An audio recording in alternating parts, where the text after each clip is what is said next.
ನೆನೆಯಬಲ್ಲೆ ಅಕ್ಕ. ನಿನ್ನ ದುಃಖ ತಪ್ಪದ ಅಂತಿಮ ಅವಸ್ಥೆಯನ್ನು ನಾನು ಹೇಗೆ ಮರೆಯಲಿ?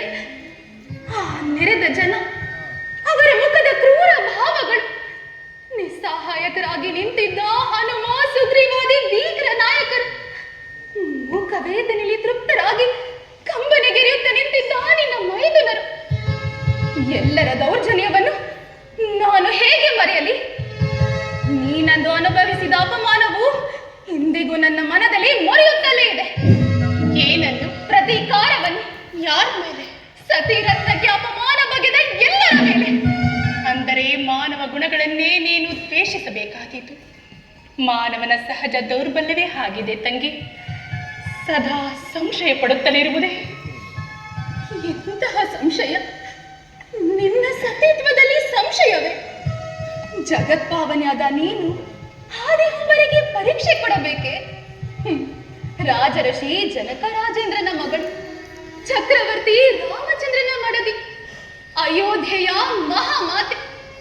ಕೆಲವು ಜನ ಸಂಶಯ ಪ್ರಕೃತಿಗಳ ಪರೀಕ್ಷಾ ಚಪಲವನ್ನು ಪೂರೈಸಬೇಕೆ? ಇದನ್ನು ನಾಲ್ವರು ಸೋದರರು ನೋಡುತ್ತಾ ನಿಂತಿದ್ದರು. ಅಯೋಧ್ಯೆ ಮಹಾರಾಜ್ಞಿಯ ಶೀಲಾಶ್ಲೀಲಗಳು ಅದರ ಪ್ರಜೆಗಳಿಗೆ ಸೇರಿದದ್ದಲ್ಲವೇ? ಅಯೋಧ್ಯೆಯ ಮಹಾಮಾತೆ ಅಯೋಧ್ಯೆಯ ಪ್ರಜೆಗಳಿಗೆ ತಾಯಿಯಲ್ಲವೇ? ತಾಯಿಯ ಶೀಲದಲ್ಲಿ ಮಗನಿಗೆ ಸಂಶಯವೇ? ನನ್ನ ಮನದಲ್ಲಿಯೂ ಅದೇ ನೋವು ಊರ್ಮಿಳ. ನೀನೊಬ್ಬಳೇ ಅದನ್ನು ಗ್ರಹಿಸಿರುವೆ.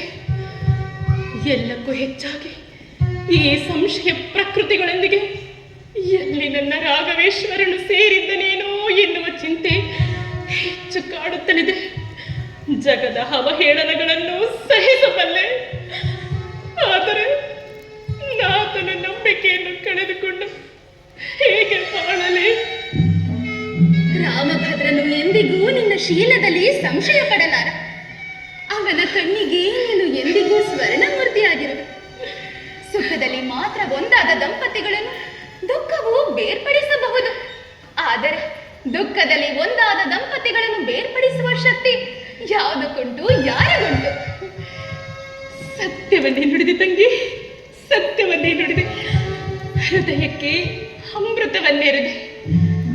ನಾತನ ಅಳನನ್ನು ಅಂದು ಮಾರುತಿ ವರ್ಣಿಸಿದ್ದು ಕಿವಿಗೆ ಕಟ್ಟಿದ ಹಾಗಿದೆ. ನಿಂತಲ್ಲಿ ಕುಳಿತಲ್ಲಿ ನನ್ನನ್ನು ನೆನೆಯುತ್ತಿದ್ದರಂತೆ. ಗಿಡ ಮರಗಳನ್ನು, ಹಕ್ಕಿ ಪಕ್ಷಿಗಳನ್ನು, ಸೀತೆಯನ್ನು ಕಂಡಿರಾ, ಸೀತೆಯನ್ನು ಕಂಡಿರಾ ಎಂದು ಕೇಳುತ್ತಿದ್ದರಂತೆ.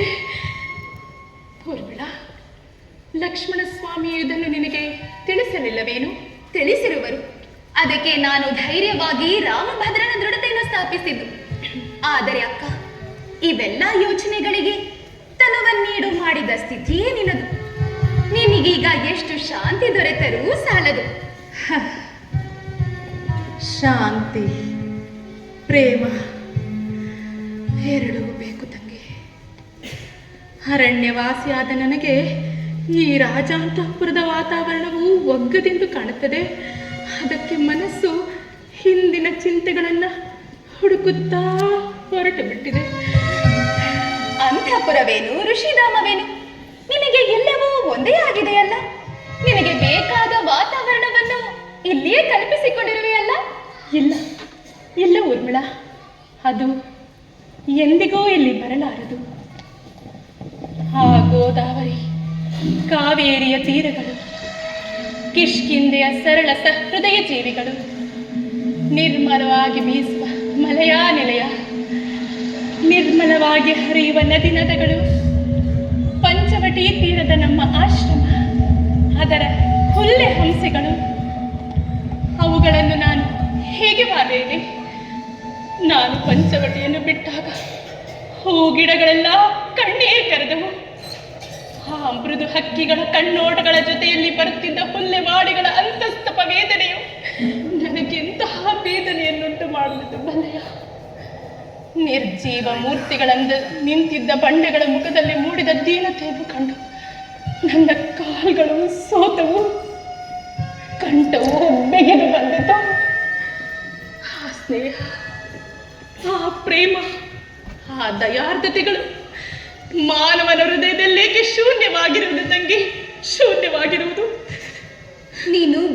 ಜೀವಿ ಅಕ್ಕ. ನಿಂತಲ್ಲೇ ನಿಸರ್ಗದ ಅನುರಾಗವನ್ನು ದೊರಕಿಸಿಕೊಳ್ಳಬಲ್ಲೆ. ನಿನ್ನ ಪ್ರೇಮದ ಕರೆಗೆ ಶುಭ್ರ ಹೃದಯ ಜೀವಿಗಳೆಲ್ಲ ಪ್ರತಿಸ್ಪಂದಿಸುವು. ಮತ್ತೊಮ್ಮೆ ಆ ನನ್ನ ಪ್ರೇಮ ಕಾರಣಗಳಿಗೆ ಹೋಗಿ ಬರಬೇಕೆಂದು ಮನವು ಬಯಸುತ್ತಿದೆ. ನನ್ನನ್ನು ಪೊರೆದು ಪೋಷಿಸಿ ಆದರಿಸಿದ ಗುರುಜನರನ್ನು ಕಂಡು ಅವರ ಸೇವೆಯನ್ನು ಮಾಡಿ ಪುನೀತಳಾಗಬೇಕೆಂದು ಮನವು ಹಾತೊರೆಯುತ್ತಿದೆ. ಮತ್ತೊಂದು ಆಸೆ ಇದೆ ತಂಗಿ. ಹೇಳಕ್ಕ, ಸಂಕೋಚವೇತಕ್ಕೆ? ನಾಳೆ ನನ್ನ ಹೊಟ್ಟೆಯಲ್ಲಿ ಹುಟ್ಟಲಿರುವ ಕಂದನು ಸರಳ ಸಹೃದಯ ನಿಸರ್ಗ ಶಿಶುಗಳಂತೆ ದಯಾ ಪ್ರೇಮ ಶಾಂತಿಯ ಗಣಿಯಾಗಬೇಕೆಂದು. ಉದರದಲ್ಲಿರುವ ನನ್ನ ಈ ಕಂದನಿಗಾಗಿ ಆ ಭವ್ಯ ಜೀವನವನ್ನು ಮತ್ತೊಮ್ಮೆ ಕಂಡು ಬರಬೇಕೆಂದು ಮನವು ಬಯಸುತ್ತಿದೆ. ಆಹಾ, ಎಂತಹ ವಿಲಕ್ಷಣ ಆಸೆ! ಸಾಮ್ರಾಜ್ಞಿಯು ಎಲ್ಲ ವೈಭವಗಳನ್ನು ವರ್ಜಿಸಿ ವನದೇವಿ ಆಗಲು ಬಯಸುತ್ತಿರುವಳು. ಇದನ್ನು ರಾಮಭದ್ರನಿಗೆ ತಿಳಿಸಲಿಲ್ಲಬೇಕೆ? ಭಯ ಸಂಶಯಗಳು ಕಾಡುತ್ತಲಿದೆ. ಅವರು ಒಪ್ಪುವರೋ ಎನ್ನುವ ಚಿಂತೆ. ಊರ್ಮಿಳಾ, ನನಗೊಂದು ಉಪಕಾರವನ್ನು ಮಾಡುವೆಯಾ? ಹೇಳಕ್ಕ. ಲಕ್ಷ್ಮಣ ಸ್ವಾಮಿಗೆ ಇದನ್ನು ತಿಳಿಸಿ ರಾಘವೇಶ್ವರನ ಅನುಮತಿಯು ದೊರೆಯುವಂತೆ ಮಾಡು. ರಾಮಭದ್ರನ ಅನುಮತಿಯನ್ನು ನಾನು ದೊರಕಿಸಿಕೊಡಬೇಕೆ? ಬಹಳ ಸಂತೋಷ. ಅವರೇ ಬರುತ್ತಿದ್ದಾರೆ.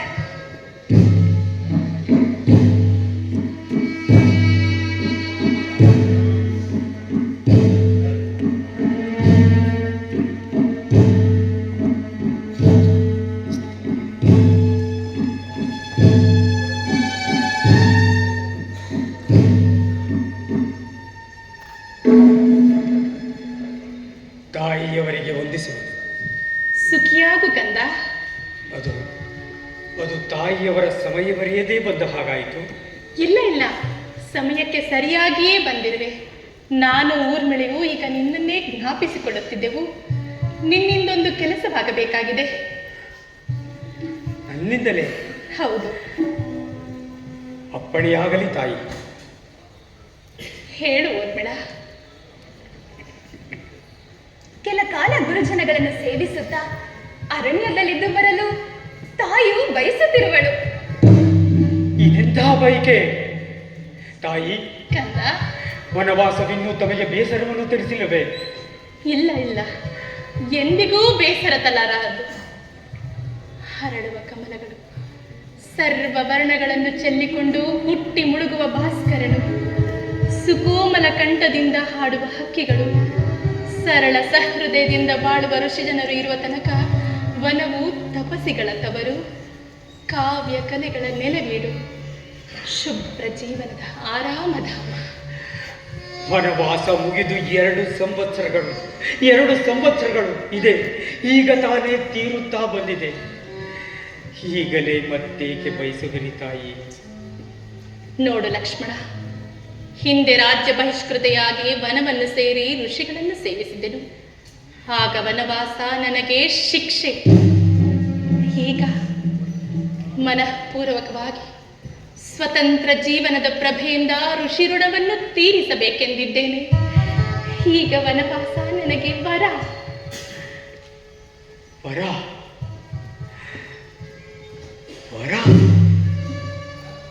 ಏಕೆ ನಾತನ ಅನುಜ್ಞೆಯನ್ನು ದಯಪಾಲಿಸುವುದಿಲ್ಲವೇ? ಹಾಗಲ್ಲ ತಾಯಿ, ತಾವು ಈ ಅಭಿಷ್ಟವನ್ನು ಕೋರಬಹುದೆಂದು ರಾಮಭದ್ರನು ಮೊದಲೇ ನಿರೀಕ್ಷಿಸಿದನು. ಸಂತೋಷ, ಬಹಳ ಸಂತೋಷ. ನಿರೀಕ್ಷಿಸಿ ಅನುಜ್ಞೆಯನ್ನು ದಯಪಾಲಿಸಿರುವುದು. ಈ ದಾಸಿಯ ಮೇಲೆ ಅದೆಷ್ಟೊಂದು ಕರುಣೆ! ಯಾವಾಗ ಪ್ರಯಾಣ ಬೆಳೆಸಬಹುದಂತೆ? ತಾಯಿಯವರ ಚಿತ್ತಕ್ಕೆ ಬಂದರೆ ನಾಳೆ ಪ್ರಾತಃ ಕಾಲ. ಧನ್ಯಳಾದೆನು ಊರ್ಮಿಳಾ. ಅಕ್ಕ, ನಾನು ಬಾಗಿನಗಳನ್ನು ಸಿದ್ಧಪಡಿಸಿಕೊಳ್ಳುವೆನು. ವ್ಯಯ ಮಾಡಲು ವೇಳೆ ಇಲ್ಲ. ನಾನು ಹೋಗಿ ಬರಲೇ? ಆಗಲಿ. ಊರ್ಮಿಳ, ನೀನು ಆದಷ್ಟು ಬೇಗ ಬಾ, ಬೇಗ ಬಾ. ಹಾಗೆ ಆಗಲ್ಲ ಅಕ್ಕ.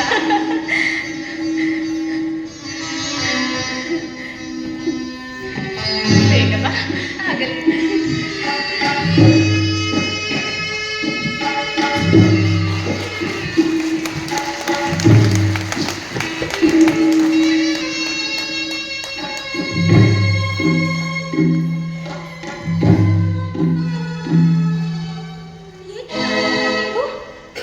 ಅದು ತಾಯಿಯವರು ಮತ್ತೆ ವನವಾಸವನ್ನು ಬಯಸಿದರಲ್ಲ ಎಂದು. ಹೋಗಿ 4-6 ದಿವಸಗಳಲ್ಲಿ ಹಿಂತಿರುಗಿ ಬರುವಳು. ಜೊತೆಯಲ್ಲಿ ನಾನು ಹೋಗುವೆನು. ಅಕ್ಕನವರಿಗೆ ಆಯಾಸವಾಗದಂತೆ ನೋಡಿಕೊಳ್ಳುವೆನು. ಅದು ಸಾಧ್ಯವಿಲ್ಲ ಊರ್ಮಿಳ.